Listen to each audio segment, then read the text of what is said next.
It's coming. That song again. Is it? It's Hella. Yes, the source of the darkness. It's coming. This is your moment.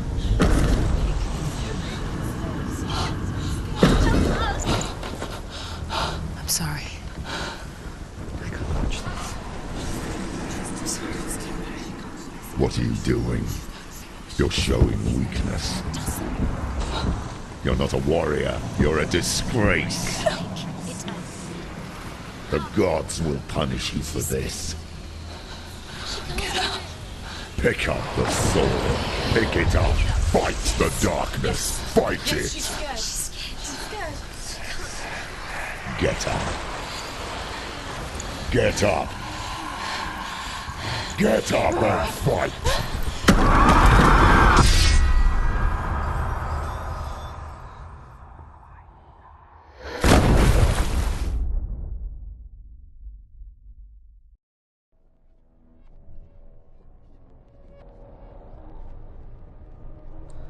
Stormy seas and lost souls.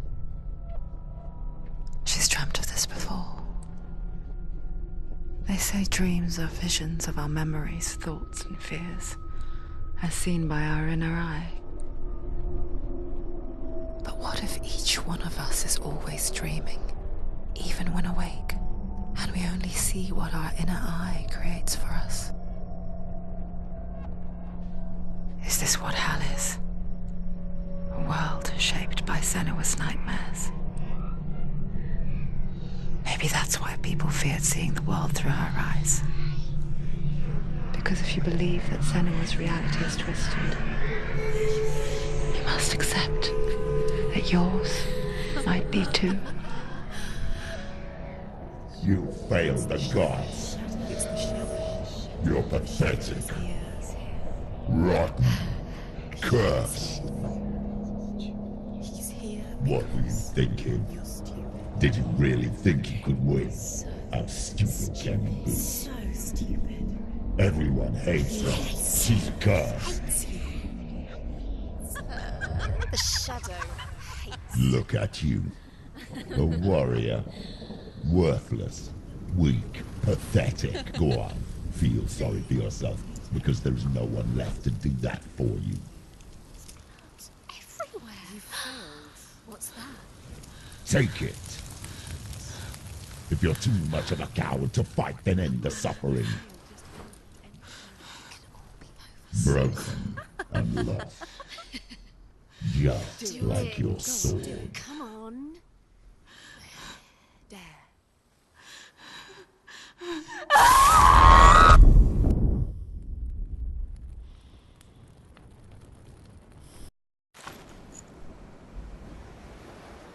Why go on when you give everything and face that which torments you, only to find that it is worse than you could have imagined? Why go on? Is it really so weak to ask this? Or are we just so afraid of the honest answer that we do not dare pose the question? Sometimes the answer lies in a memory, a feeling, a song.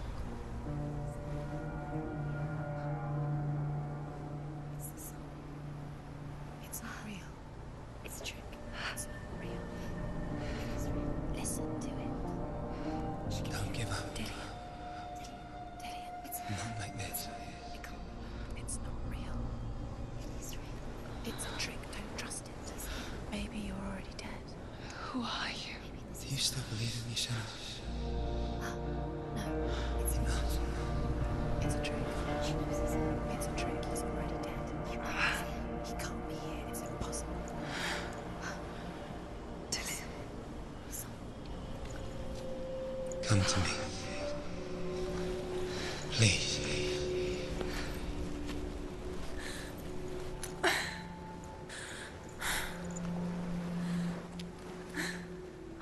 The light. Go towards the light. It's him. There he is. It can't be him. It's just a trick. It's in your mind. No, he's here. It's in your mind. It's real. What's happening? Go towards it.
was to trick you.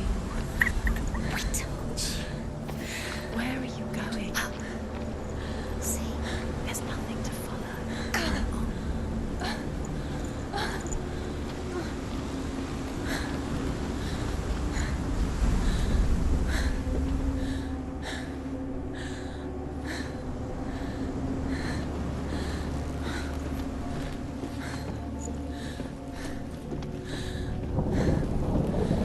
Before she first met him, she was not in a good place.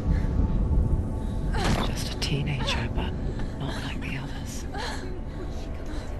Barely functioning, she rarely left the house. Her father's in-bell made sure of that. Only occasionally did she venture out on her own, collecting firewood and herbs. Errands out in the Orkney Plains. That was her world. Like this one. Barren and lonely.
Senua, there will be times that you will feel alone and exhausted, like a strange little fish swimming against the tides of the big ocean.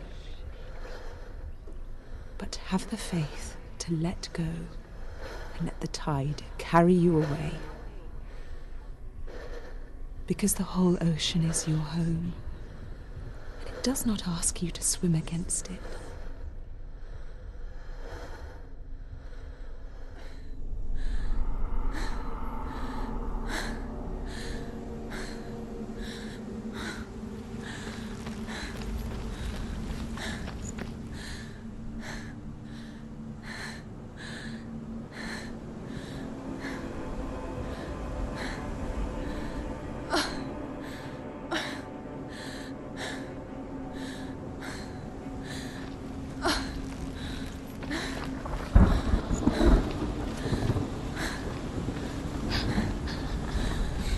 Already disappeared. Nothing lives here, not even you. It's pointless. It's in your mind. You think you can see it, but it's in your mind. There he was. The lone figure of a boy. He's there, under the tree. Saw play under the shade of a tree. She remembers the first time she saw him. To her young eyes, he moved as if dancing, and the world danced with him. The gloom lifted, and for the first time in years she felt a ray of hope. He's there, under the tree. You can see him. There he is. Come on, you have to keep Dillian goes waiting. Keep going.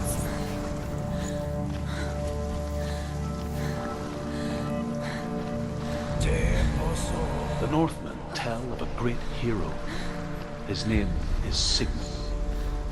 His father's hall was built around a great tree, and one day, Odin comes and thrusts a sword into the tree, a gift to whomever can release it. Many try, but the sword only comes out at Sigmund's touch. His brother-in-law, King Sigmund, wants it, but Sigmund refuses him, so King Siggeir plots revenge. He invites Sigmund and his brothers to a feast, but when they arrive, they are met with an army, not a warm welcome. King Siggeir captures Sigmund and his brothers, steals his coveted sword, and readies them for execution.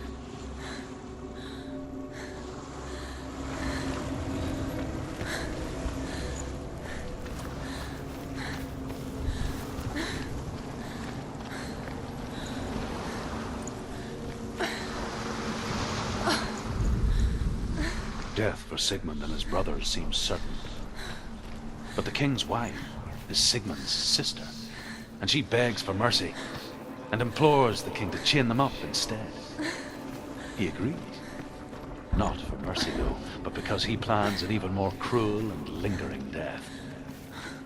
Chained to a tree in the forest that night, a she-wolf comes and devours one of Sigmund's brothers. She returns, ravenous, night after night, until only Sigmund is left. The next day, Sigmund's sister sends a servant with honey to smear on Sigmund's face. But to what end? Well, that night, when the she-wolf appears again, you'll never guess what happens.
As the she-wolf licks the sweet honey from Sigmund's face, he bites the wolf's tongue.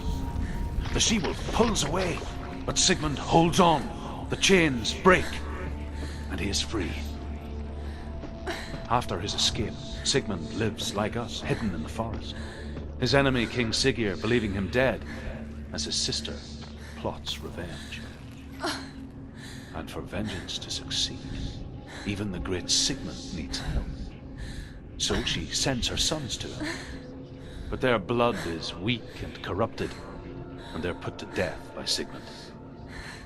So his sister hatches a new plan, one that is cold of heart and pure of blood.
Day after day, watching from afar, she mimicked him, perfecting her own secret dance, wishing those fleeting moments of light would stretch out to last forever. Sigmund's sister trades shapes with a sorceress, and in disguise, she lies with her own brother. She gives birth to a son named Sinfjotli. After a time, She sends him to the forest to Sigmund. He tests the boy and finds him strong and fearless, and so they go to take their vengeance on King Sigurd. Luckily, they're captured, and Sigurd has them buried alive.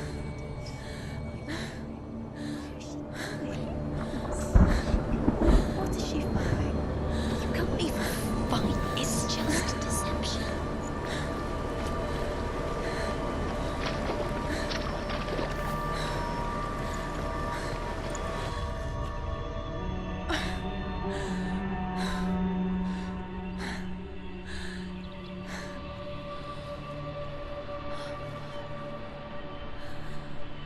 How does he so effortlessly court the world and bliss? If only she could do the same. See the world through eyes anew and dance with it, just like he does.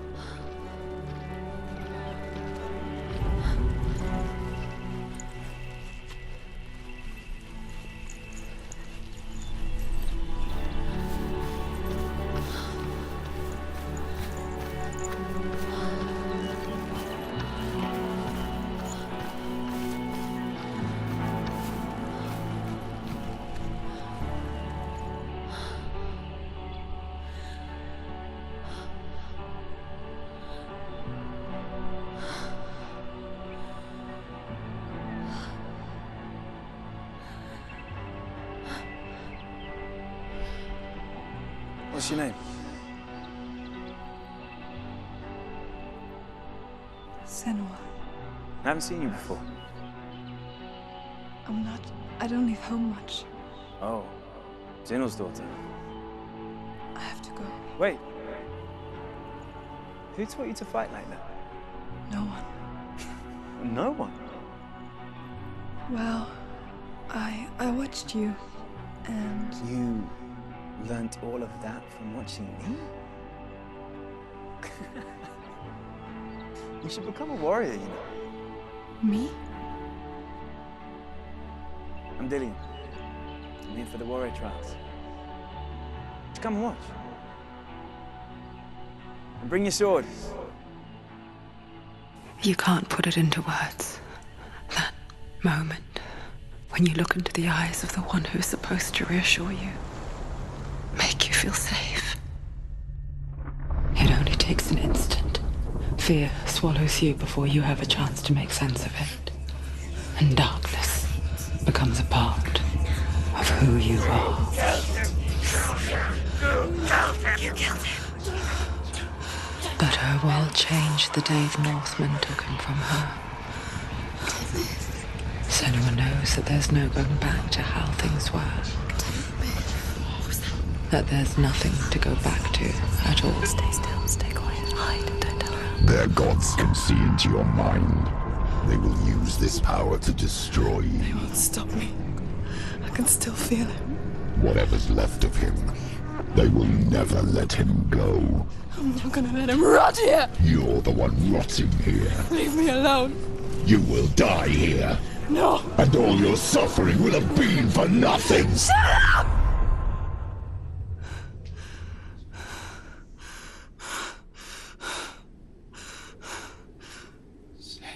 Dillian? Is that you?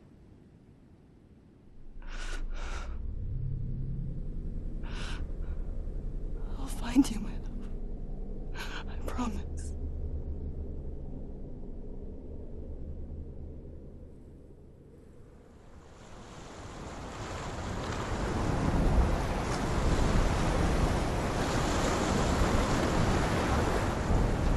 That tree. Can you see him? You want to believe it. Is he not real? Is he there? You're alone in these mountains. Is that Dillian? Nothing lives here. You won't survive. You met him by the tree. She met him by the tree. Maybe it's a sign, the tree. What's he trying to tell you? He's waiting for you by the tree.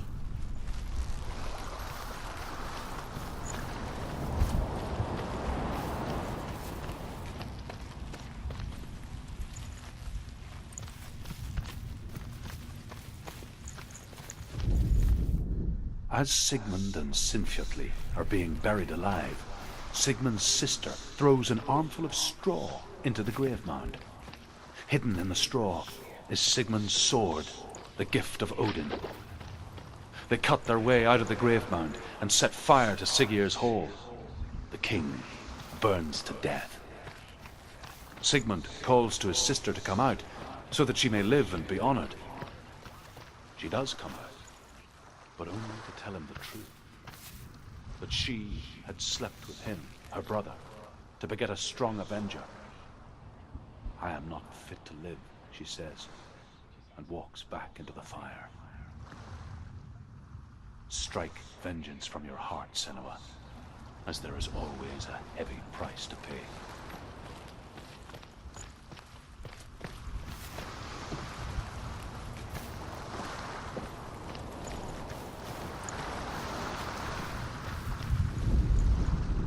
And here is the end of Sigmund's story. He was a fierce and great warrior who fought many battles. But one day, an old man came onto the battlefield. Although shadowed by a hood, Sigmund saw that he only had one eye. The man raised his spear, and Sigmund struck at it with his sword, but the sword shattered into pieces.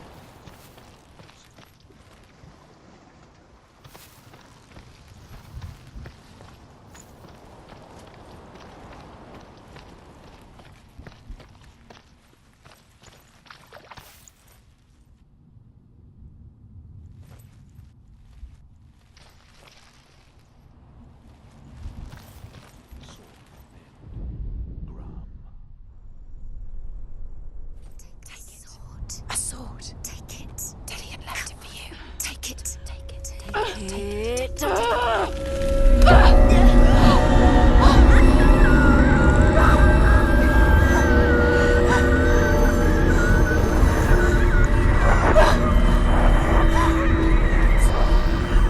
a trick.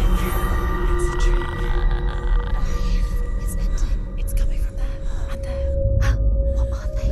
Look. Where's it coming from? She started something. What's happening? Senua, imagine a sword that can slay gods. Its name is Gramr.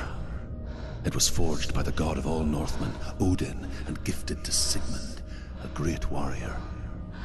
I need this sword. It's important. Can you help me? The sword appears whole, but it is an illusion. It shattered into shards long ago. It is said a great warrior can reforge Gramr by answering the trials of Odin, one for each shard. The roots of the tree of death will take you to new lands where you will face trials. Go to the shard. Find it. There it is. Focus. The shard. Focus. Focus. Use your eyes. Look. Get closer. A king in the north forced the dwarves to make a sword that would never fail and never rust, and that would slice through iron and stone and bring victory to its bearer. But the angry dwarves cursed it. It would be the death of a man every time it was drawn, and it would be the death of the king. Let me tell you about the sword Tyrving.